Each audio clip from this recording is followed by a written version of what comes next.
Please like, share and subscribe. कव्वे भैया, वो सामने देखो, दो छोटे छोटे से नए पौधे उग रहे हैं हमारे घर के पास में ही। चिड़िया, ये नए पौधे तो मैंने भी आज ही देखे हैं। चलो तो जरा पास जाकर देखते हैं।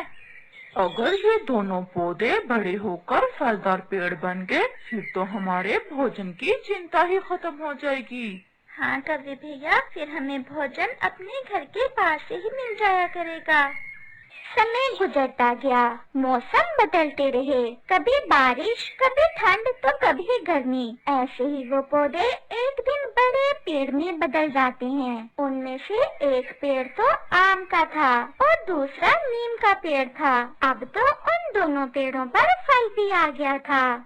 चिड़िया आम के पेड़ पर बैठी हुई थी कि वहाँ गोरी कव्वी आ जाती है। चिड़िया, आज के बाद तुम इस आम के पेड़ पर नहीं बैठा करोगी और ना ही इस पेड़ से आम खाया करोगी, क्योंकि ये पेड़ हमारा है। गोरी बहन, जब ये दोनों पेड़ छोटे थे, मैं कब से इनकी देखभाल कर रही हूँ, तो इसीलिए वो साथ वाला पेड़ हम तुम्हें दे रहे हैं। वो पेड़ तुम्हारा और ये आम का पेड़ हमारा।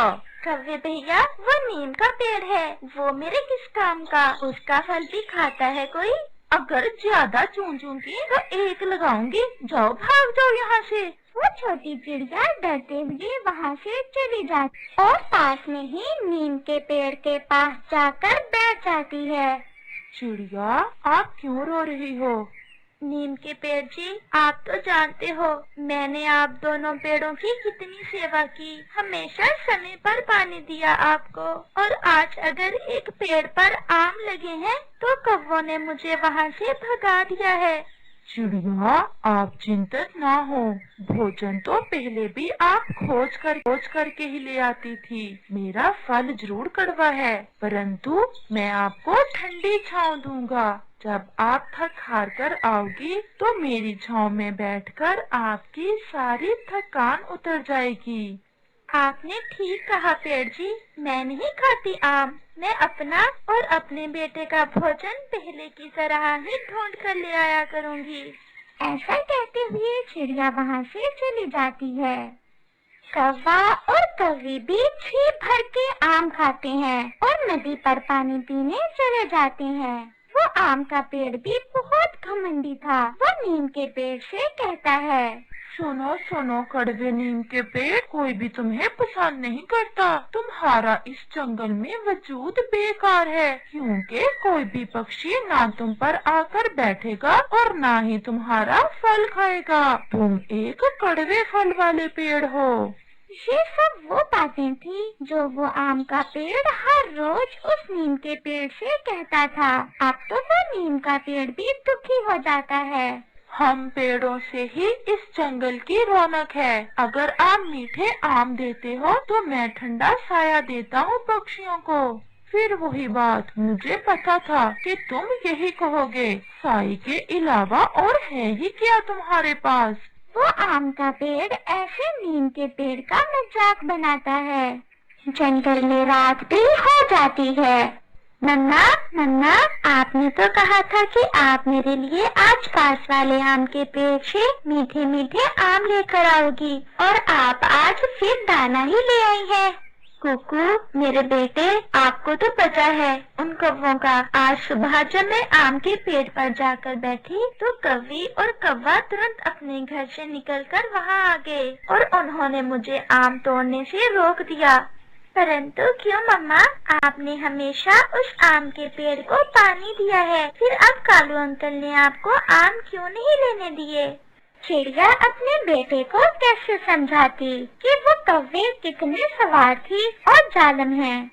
अच्छा मेरा बेटा, अब दाना खाओ और सो जाओ। कल मैं अपने बेटे को पहाड़ों से मीठे मीठे जामुन के फल ला कर दूंगी। दूसरे रोज कौवा और कव्वी जब बैठे आम के पेड़ से आम खा रहे थे तो वो आम का पेड़ उनसे कहता है, कौवो कौवो, जरा मेरी बात सुनो। बताएं पेड़ जी, क्या बात है?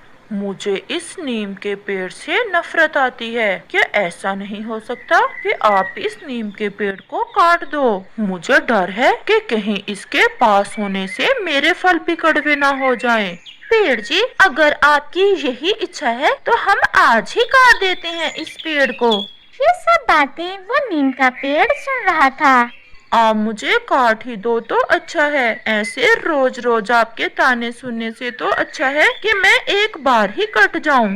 गोरी, आप जाएं और नदी से पानी पी आएं और मैं अपने पेड़ जी को खुश करने के लिए कलहाड़ा लेकर आता हूँ और आज इस नीम के पेड़ को काट ही दूंगा। ऐसे कौवे नदी की तरफ और कौवा कलहाड़ा लेने चला जाता है। फिर वहाँ चिड़िया आ जाती है। कैसे हो दोस्त? परंतु वो नीम का पेड़ खामोश था। आम का घमंडी पेड़ बोलता है, आज ये नहीं बोलेगा क्योंकि आज मेरा दोस्त कालू इसे काटने वाला है। ये सुनकर चिड़िया बहुत दुखी हो जाती है। क्यों? आप क्यों इसे कटवा रहे हो? इस कड़वे पेड़ का कोई फायदा नहीं है और मुझे ये अच्छा भी नहीं लगता। और चिड़िया, इसके कट जाने से जंगल से एक कड़वा पेड़ भी खत्म हो जाएगा। आम के पेड़ जी, आप अपने आमों पर इतना गर्व ना करें। इस जंगल में कोई भी चीज बेकार की नहीं है। भगवान ने सब पेड़ों में कोई ना कोई खूबी रखी है। नहीं चिड़िया, मैं भी जीना नहीं चाहता।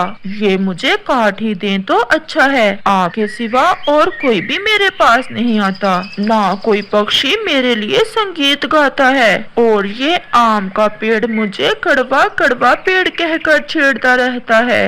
कौवा भी कलहाड़ा लेने जा रहा था कि उसे प्यास लगती है और वो झरने पर पानी पीने के लिए रुकता है। कौवा अभी पानी पीने ही वाला था कि पहाड़ से एक छोटा सा पत्थर नीचे गिरता है और सीधा कालू कौवे के पंख पर लग जाता है। कौवा तो घायल हो जाता है। तोता और कबूतर भी किसी काम से वहाँ से गुजर रहे थे। कौवे को घायल देख वो दोनों भी वहाँ आ जाते हैं। अरे कालू, आप कैसे घायल हो गए हो?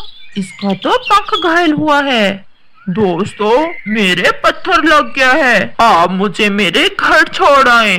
फिर तोता और कबूतर कालू कौवे को उठाते हैं और उसके घर जाते हैं। हाय हाय, मैं मर गई। ये क्या हो गया मेरे कालू जी को? गोरी, चुप कर जाओ, मैं बच गया हूँ। अब जल्दी से कोई चील दीदी को लाए, मेरे घाव में बहुत दर्द हो रहा है। चिड़िया भी वहाँ आ जाती है। मुझे तो कबूतर मिला था, उसने बताया कि वो कालू को घर छोड़कर आया है। चोट लग गई है कालू के। चिड़िया बहन, आप जल्दी से चील दीदी को लाएं, कालू जी के बहुत दर्द हो रहा है। चिड़िया, जल्दी जाओ, मैं दर्द से मर जाऊंगा।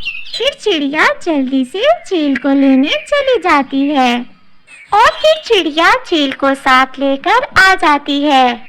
इसका घाव तो गहरा है। इस जंगल में तो कोई नीम का पेड़ भी नहीं है। अगर होता तो नीम के पेड़ के पत्तों को घाव पर लगाने से कालू का दर्द रुक जाता। चील दीदी, नीम का पेड़ तो हमारे घर के पास में ही है। जल्दी से नीम के पेड़ से कुछ पत्ते लेकर आओ। गोरी, अब किस मुंह से जाओगी नीम के पेड़ के पास? उसी पेड़ को काटने के लिए तो मैं कलहाड़ा लेने जा रहा था जब मेरे चोट लग गई। चिड़िया बहन, मैं बहुत शर्मिंदा हूँ। आप जाएं, उस नीम के पेड़ से कुछ पत्ते लेकर आएं। हाय हाय, मैं मर जाऊंगा। फिर चिड़िया तुरंत वहाँ से जाती है और नीम के पेड़ को सारी बात बताती है। क्या मेरे पत्ते भी किसी के काम आ सकते हैं? हाँ पेड़ जी, मुझे गोरी कौवी ने भेजा है। वो आपसे बहुत शर्मिंदा थी। आप जल्दी से मेरे पत्ते ले जाएं और जाकर कौवे के घाव पर लगाएं। चिड़िया कुछ पत्ते लेकर वहाँ से चली जाती है। आम का पेड़ भी सब सुन रहा था। दोस्त, मुझे भी माफ कर दो, मैं आपको बेकार कहकर छेड़ता था। आप तो बहुत काम के पेड़ हो, मैं भी आपसे शर्मिंदा हूँ। हम साथ साथ बढ़े हैं, मुझे आपसे प्यार है, बस फिर मुझे ऐसे तंग ना करना। मैंने घाव पर नीम के पत्ते बांध दिए हैं। अब कुछ दिन कालू जी को नीम का फल भी खाने को देना है। ज्यादा आम खाने से कालू जी के खून में शुगर की मात्रा भी बढ़ी हुई है। नीम का फल खाने से शुगर थोड़ा कम हो जाएगी। फिर ऐसे कुछ दिन गुजरने के बाद कौवा फिर से उड़ने लगता है और वो दोनों नीम के पेड़ को धन्यवाद बोलते हैं और उससे माफी मांगते हैं, क्योंकि अब उन्हें पता चल गया था कि कोई भी पेड़ बेकार नहीं।